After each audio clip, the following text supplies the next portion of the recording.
Hey kids, now we're cooking. cooking. This is episode 2 of our new show, Now We're Cooking, which is a cooking show designed for kids. We want you to learn how to cook. Once again, who are you? Hey, Grandma Jane. And I'm Aunt Annie, and we're here in my kitchen, and we're going to teach you the second thing we want to do in our episodes about sandwiches. Today we're going to make a simple chicken salad. And so Jane, tell us how you would prepare the chicken to start. Okay, I take a breast of chicken and put it in boiling water on the stove, and then I cook it for maybe 20 minutes, and you can tell if it's done if you kind of cut into it and it's not pink anymore, and it kind of pulls apart like it's gonna shred. Okay, so just like a pot like this, Yeah. you might put water in Yeah. and boil it. Okay, very good. What's the other good advantage of doing it and boiling it? You can get the fat comes off real easy, and any gristle or anything like that. Now, another way you could prepare the chicken is to bake it. A small chicken breast might take 25 to 30 minutes is all, and a larger breast might take 35 to 40. But again, you have to really watch it so it doesn't dry out. And again, you do it at 350, and you want to do it with your parents' permission or with their supervision, of course. And once it's done and cools, then again, you could shred it or cut it apart. So Jane, why don't we start with that? The chicken? If you're gonna then cut it apart, what kind of cutting board would you use? Use like a plastic or Pyrex Or type. plexiglass or silicone. Yeah. We never want to use, you see here, there's a butcher block here in my kitchen. We never want to put meats on a wooden surface because those germs can carry over the bacteria from the meat. Soak it So into it. you soak into it. We don't want to do that. So we're always going to want to do meat, carve it or to shred it or cut it on something that kind of a surface that we discussed, silicone, plastic, glass, plexiglass, etc.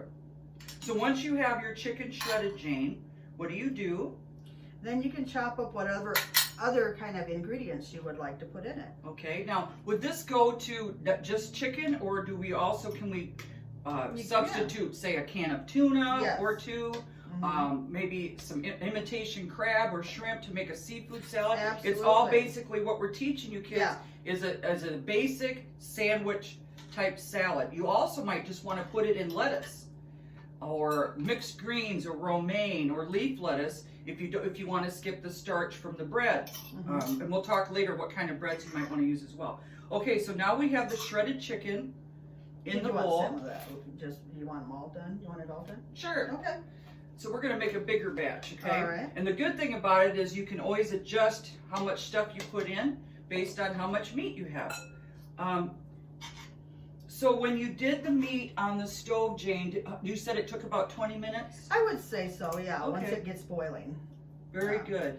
But you can use rotisserie chicken too, if you don't want that kind of. That's a good You have idea. to do that, and that's real easy to pull that meat off when it's warm too. Now, some of you kids, your parents might not feel comfortable with you using a stove at this point. So again, that would be a good chance to use a can of tuna or two, to just have to open that with a can opener. Or you could use, like I say, baby shrimp or imitation crab, because that can just come right out of your fridge and be used immediately. So then we wouldn't have to actually turn on a stove. Some people don't like to in the summer much anyway if you don't have air conditioning, because they want to eliminate any more heat into the house. One little celery in it too. So yes, I forgot to get the That's celery okay. out. So another ingredient Jane has remembered that we need to do is celery. Celery adds crunch and color to the salad. It's always good when we're cooking. We want to think about lots of things. We want to think about textures. There it Oh, is. no problem. We want to think about textures, colors. All of those things are going to make a difference in what we put in. And again, like we told you in the grilled cheese segment, there's really no way to do it wrong. It's however you like it. Some people like to put grapes and those kinds of things into Almonds, their you say that salad. too. Some people put almonds in. I like to put slivered almonds in mine as well, but a lot of people that wouldn't be good. But I like that extra crunch and that extra flavor. You could do chestnuts if you want to. Sure. They are crunchy. They don't have much flavor, but they're crunchy. So it's okay to use the same cutting board as you used on the meat? I wiped it off, but yes, it Okay, is. As okay. long as it's the one. Otherwise, you could put it on the butcher block. And you're just putting it in small diced pieces Yes, here? uh-huh. Yep. And so this will add, like we said, color and crunch and texture to the salad along with the chicken. And then Okay. for those of you that want onion, you like onion, that's always a good option too. And so let's talk about onion. Right now you're gonna see there's a red onion here, if you can see it on the cutting board, because that's what I happened to grab out of my refrigerator. But what other kinds of onions, Jane, can we I use? love Vidalia. They're sweet and you can just eat them like an apple. What color of Vidalia They're onions? more white. Okay. Yeah. Are they white or yellowish? They're white with a little yellow. Okay. Yeah. I like red onion myself, but it's a lot stronger. Yeah. A lot stronger. Doesn't take as much. It doesn't take as much as the sweet. So again, but the good news about using the red onion would be, of course, the color again. And Jane, what kind of pieces are you putting them into now? Just little diced pieces. Little pieces, okay? I like them kind of little in this. Okay, So they're mostly in flavor. It's not a big chunk, you know. very good. Now, how are we going to? Oh, we don't even have to bind it yet. What else are you going to put in this No, we lovely still have thing? to put pickle relish. Pickle I relish. Like sweet pickle relish. Can you use dill as well? Absolutely. Okay, so again, this is an option, but Jane and I both like to have relish in our salads. And when we say salads, we again mean tuna salad, egg salad, seafood salad. We just like the flavor of a relish in our salad. And I don't know, do you like a lot of it in there? Or Not a lot, I no? don't think, with A couple the salad tablespoons dressing. enough, you think? I think Okay, so. all right. Again, can't Maybe do it one. wrong. Whatever your flavor is. Yeah, whatever your taste and all that is. Uh-huh. And then we have one more ingredient. What is that? It's mayonnaise.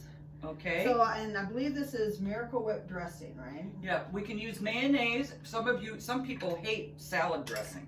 Yeah. They don't like that extra zip. They like mayonnaise, real mayonnaise. Real mayonnaise. We at least I was raised on using more salad dressing. The Miracle Whip type stuff, or whatever brand you want to use, has more zip, and so that's the way I was raised. So that's how my taste buds kind of work. So how much are you putting in there, Jane? Well, I did 2 tablespoons already, but it still needs more because it's not binding it together very good yet. So how can you tell when you have enough?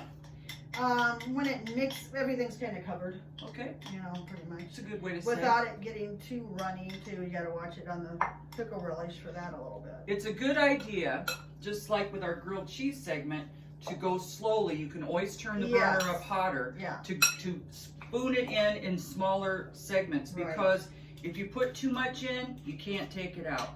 Just like once it's too hot, it's too late to turn back. So again, Too much salt, too late. too much salt again. Once it's in, you can't take it back out again. So you want to spoon in as you go until it's the texture you want, without putting it all in, and then you realize you have way too much. So again, just spoon it quite a in. bit today, actually. Spoon it in as you can. Probably. Now, what kind of substances, shall we say, can we put with chicken salad?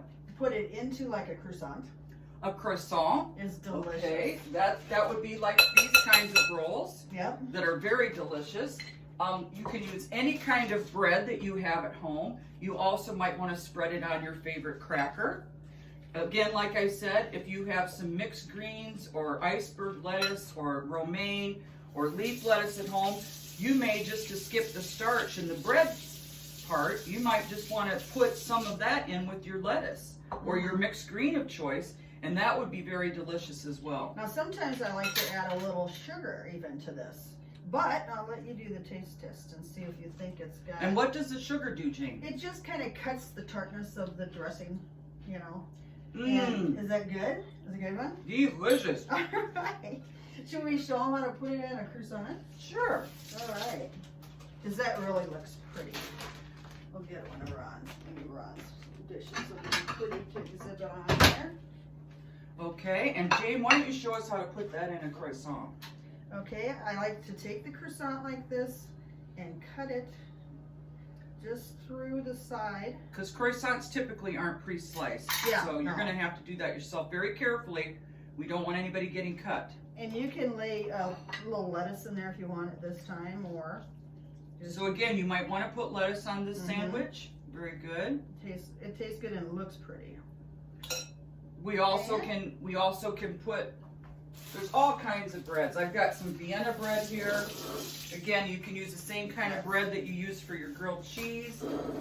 We've also got, you also might want to get little, what they call cocktail breads. There's little square ones that they're either pumpernickel or usually rye. And so it's a very healthy, nice sandwich to have in the summer. You can have it for dinner, you can have it for lunch. You don't need much on the side. You can have some fresh fruit. That would be really good. Again, it's Healthy. always healthier than chips to have fresh fruit, Yeah. to have it with it. And So, they're pretty and they're delicious. so again, you might want to add some apples, strawberries, bananas, oranges, whatever you like for your favorite fruit. Yeah. Grapes are delicious Yeah. with it as well. So put a handful or a little bunch of grapes with that, and you've got a healthy lunch. There you go. So until next time, we'll continue with our episodes on sandwiches. And so until next time, Jayne, what would you like to say to sign off? Hey, stay safe and we love you. And Now we're cooking.